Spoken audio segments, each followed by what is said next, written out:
proceso de creación jurídica como la que fueron las 2 ediciones del tratado. Suelo a veces pensar, a veces con un poco de tristeza, que las obras que hoy vemos publicadas por sellos editores peruanos y colombianos, por cual obviamente los felicitamos a ellos, esas obras antes eran publicadas en Argentina por sellos argentinos. Las traducciones de las mejores obras de autores europeos salieron aquí poco tiempo después de ser publicadas en Europa. La obra de los Masó, por ejemplo, que fue publicada en Buenos Aires en la década de 1960.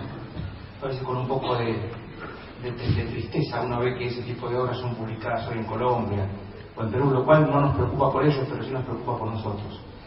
Me gustaría creer que las 2 ediciones de nuestro tratado sean a lo mejor una llama de esperanza para que el derecho argentino mantenga viva esa llama en pos de la investigación, de la actualización, de la cercanía con el mejor derecho europeo, de la actualización constante, del debate, de no quedarnos en la comodidad de 4 o 5 ideas que se creen eternas.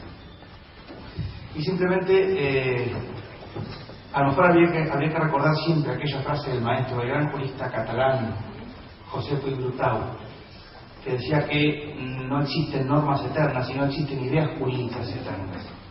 Porque toda idea está destinada a un ciclo vital y a la satisfacción de necesidades concretas. Y terminaba diciendo, sería preciso que en la vida de los pueblos no irrumpieran jamás hechos nuevos para que pudiera existir un derecho que estuviera formulado de una vez y para siempre. Lo mismo pasa con las ideas jurídicas.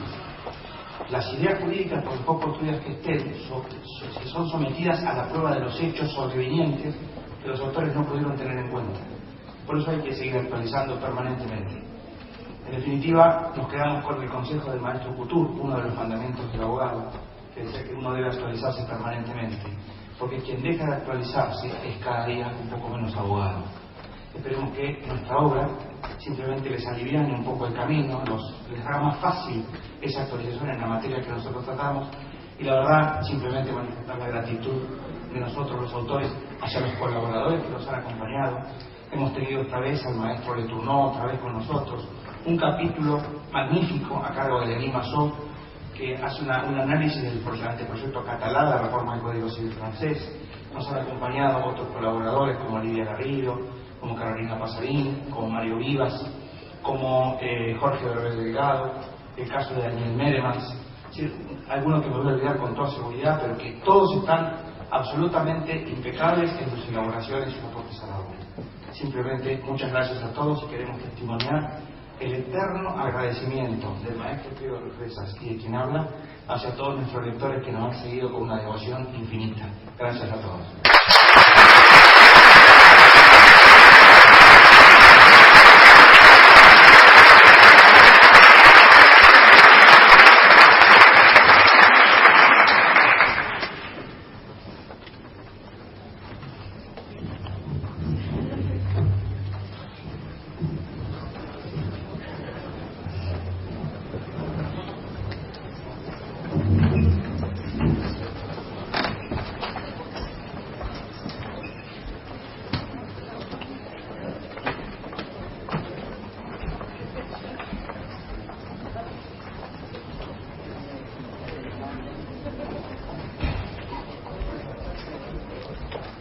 Al acto de homenaje a los profesores Denis, Henri, Léon y Jean Masó.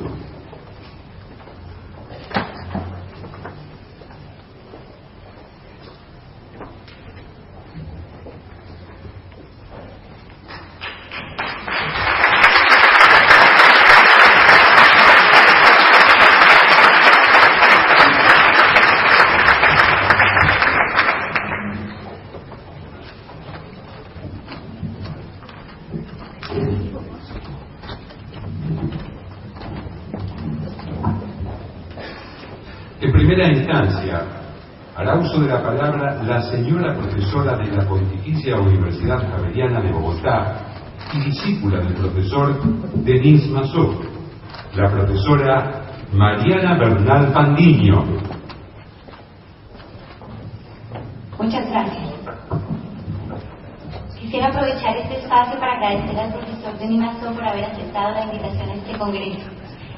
Quisiera referirme directamente a él por algunas palabras, por eso les ruego me excusen si me detengo para traducirle a él lo que voy a decir.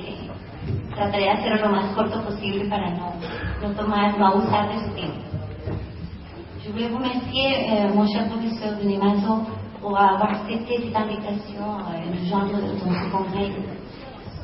Como pude mencionarlo ayer, el profesor Masson ha sido una gran inspiración para mí, me ha permitido ver el derecho de una forma diferente y gracias a eso disfrutar cada vez más de mi trabajo. Como je vous le dis hier, professeur Masson, vous avez été une grande inspiration pour moi, vous m'avez permis de voir le droit d'une façon très différente et c'est grâce à cela que je m'appassionne de plus en plus par mon travail et mes recherches. Tuve la oportunidad de ser la alumna del profesor Masson en la Universidad de París II y lo primero que me sorprendió al verlo fue su carisma y la forma en que atrapaba la atención de sus alumnos, enseñándoles a estudiar el derecho francés con una mirada siempre abierta y siempre hacia el futuro. Al final del curso, al final del año, era tal la ovación de los estudiantes que yo creía encontrarme más en un concierto o en una obra de teatro que en un salón de clase. Et j'ai eu la chance d'être votre élève à l'université de Paris 2. Et la première chose qui m'a surpris quand je vous ai vu, c'était ce charisme et la façon dont vous aviez d'attraper l'attention de vos élèves et en leur apprenant à étudier le droit français toujours avec une vision ouverte et vers le futur. À la fin de l'année, c'était l'oration pour vous que je croyais être dans un concert plutôt que dans une pièce de théâtre plutôt qu'à la fac. Finalmente, quisiera solamente decir que el profesor Denis Masson honra la tradición de su familia al ser uno de los mejores juristas del derecho civil europeo, pero además su generosidad y su mente abierta le han facilitado el intercambio de las tendencias del derecho francés con los derechos del resto de Europa, de Asia y Latinoamérica. Este año, por ejemplo, solamente ha viajado ya por México, Vietnam, Chile y varios países de Europa. Y lo más sorprendente es que con su sencillez el profesor no se da cuenta realmente de su grandeza y es eso justamente lo que lo engrandece aún más. Muchas gracias.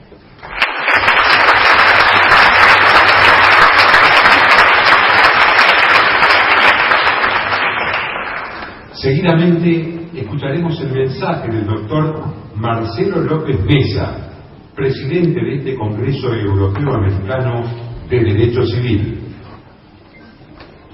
Cuando empezamos hace unos meses a pensar en hacer un gran Congreso de Derecho Civil en esta ciudad de insignes civilistas, yo recuerdo cuando llegué a esta ciudad hace 27 años, desde el interior, desde la zona de Bahía Blanca, desde Coronel Dorrego, y me encontré en la Facultad de Derecho con varios de los mejores civilistas que entonces tenía este país. Por solo citar algunos, los maestros Federico Represas, Roberto Ernesto Greco, Isidoro Goldenberg, Jorge Edgardo Crespi, Juan Carlos Hitas, entre varios otros. Recuerdo que descubrí ese muchacho joven que venía del interior, descubrió un mundo nuevo, un derecho que era un arma filosa a condición de ser utilizada por manos diestras. Y en aquel momento era normal que por La Plata pasase, por invitación del profesor Hitas, por ejemplo, los mejores procesalistas de Europa. Recuerdo alguna conferencia que he asistido en el Colegio de Abogados, donde trajeron invitado al profesor Ramos Méndez. Era más o menos normal que nosotros tuviéramos acceso a profesores extranjeros y que se hicieran congresos de cierta importancia. No ciertamente como este, con esta enorme cantidad de gente que le ha dado un marco extraordinario a nuestra idea original y al homenaje al distinguido profesor Masson.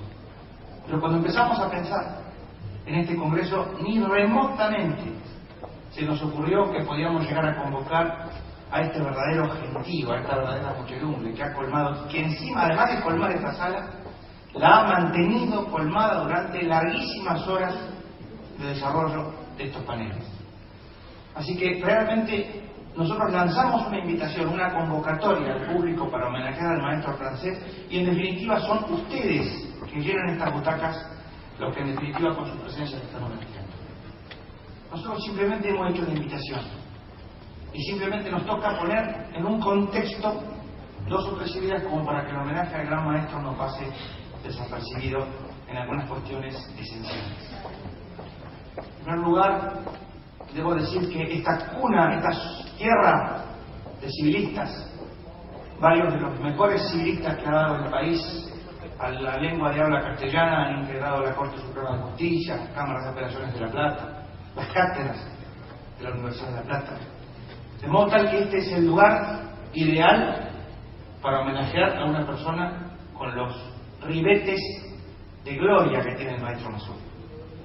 Lo que decía Mariana Bernal recién, que es una persona que no tiene ninguna afectación, que no es un hombre que presuma de lo que es pese a serlo. Un día me decía el querido amigo que habló recién, mi queridísimo amigo Daniel Pizarro, que el problema de este país a veces son los que están parados en la loma sin loma. Bueno, el maestro Mazó está parado en la loma sin darse cuenta, lo cual es doblemente importante. Y simplemente este homenaje lo hicimos para testimoniarle a él, en la persona de él, y como tributo a un linaje que él integra, que es el de su familia, su abuelo, el profesor Joaquín Mazó, y sus tíos abuelos, los profesores León y Jean Mazó, que han influido de una manera decisiva el derecho de habla castellana, merced a las traducciones que se hicieron en Argentina en la década del 60, que han recorrido América Latina con esos textos y que nos han influido a nosotros en nuestra formación. ¿Quién que ha pasado por estas facultades nuestras no ha leído la obra de los hermanos Mazó o la obra de Mazó tanto? Evidentemente la mayoría la hemos leído, aunque sea alguna vez, muchos seguidamente. Entonces, esta obra de los maestros Mazó es continuada por la enseñanza del profesor Denis Mazó. Me voy a permitir decir 2 o 3 cosas respecto del distinguido visitante que tenemos. Cuando uno lee los artículos que Denis Mazó publica en el Recuil del Oso, lo primero que surge es una finísima ironía. Es un hombre de una ironía exquisita. Dicen los que saben que la ironía es un signo de inteligencia. Solamente los inteligentes pueden ser irónicos. Los que no lo son simplemente brutos. Consecuentemente, la ironía del profesor Mazó a veces es cortante. Simplemente toca un determinado nervio con una palabra exacta para patentizar una idea de lo que él considera un desacierto. Y cuando uno lee ese tipo de cosas, es difícil no coincidir con Mazó en ese tipo de críticas. Recuerdo puntualmente un artículo de Mazó que me influyó enormemente en la revista Dalloz, cuando él criticaba determinada tendencia de la Corte de Casación francesa respecto de la obligación de información de los médicos. Un artículo que se llama Reflexions sur un malentendido, donde él explica un determinado que él considera un malentendido en el derecho francés y dice que esa corriente jurisprudencial de exceso de exigencia sobre los médicos iba a terminar mal. Y de hecho el legislador francés, siguiendo al maestro Mazó, tuvo que sacar una ley justamente para cortar ese tipo de tendencias. Cuando el maestro Mazó escribe con lo que es su verdad, escribe con pasión. Eso es importante. En general se cree demasiado, a mi gusto, a veces en la moderación. A veces también hay que aplaudir la audacia. Las sociedades científicas, las academias, no pueden ser sociedades de halagos mutuos. No se construye ciencia de esa manera. Bueno, el maestro Mazó no es